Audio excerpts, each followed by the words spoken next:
the heart of the inner city, there's a place where the gunshots part daily. Children are killed because they are in the line of fire. Schools have to close and it gets too deadly. And the sound of the gun, the blind, the deaf and dumb have to run. Even the cats and dogs cower in fear as the sound of the pumpy shell splinters in the ear. Families have to break up because they have nowhere to go. Do you have any idea how it feels to see an innocent youth you have known all your life die in the gutter?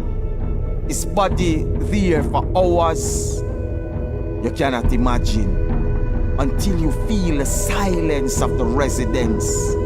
But the silence speaks, it cries out, who will be next? Who will be next? You can never tell. You could just be walking on the road and bam, you're robbed of your life just like that.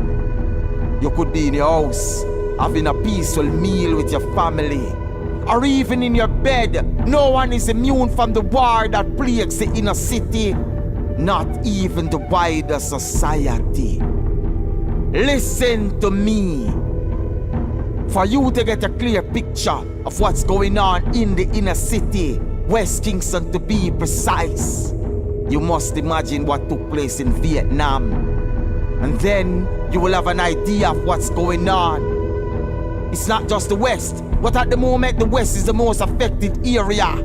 Even the name will suggest to you something about that place. I'm sure that you're familiar with cowboy shows, westerns. And you will see that in those days, the West was the most dangerous place to be.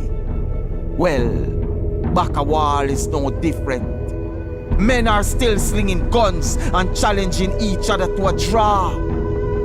But in all of that, the people of the inner city still find time to enjoy themselves. You can never be bored or lonely. Dances are kept regularly, and at least once a week there's a stage show somewhere in the inner city.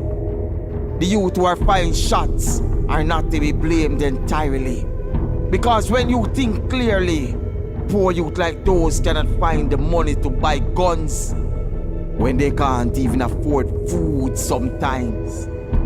The only conclusion that we can draw is that someone with money and power is behind them, promising them the elusive piece of the pie. And the youth, wanting a better way of life, quickly accepts. If you notice, I did not say that that is his only way out, or that he has no other choice, because many youth of the inner city are making it the fair way. But this monster, created by poor parentage, peer pressure, politics, injustice in our society, and now drugs. It is not Bosnia. This is Omaall inner city, Jamaica. Listen to me.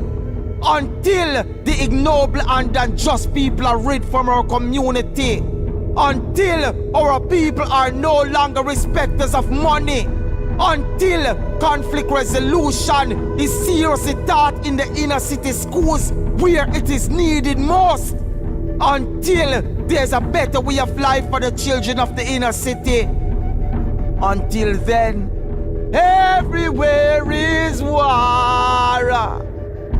So ladies and gentlemen, I am imploring you, let us work together.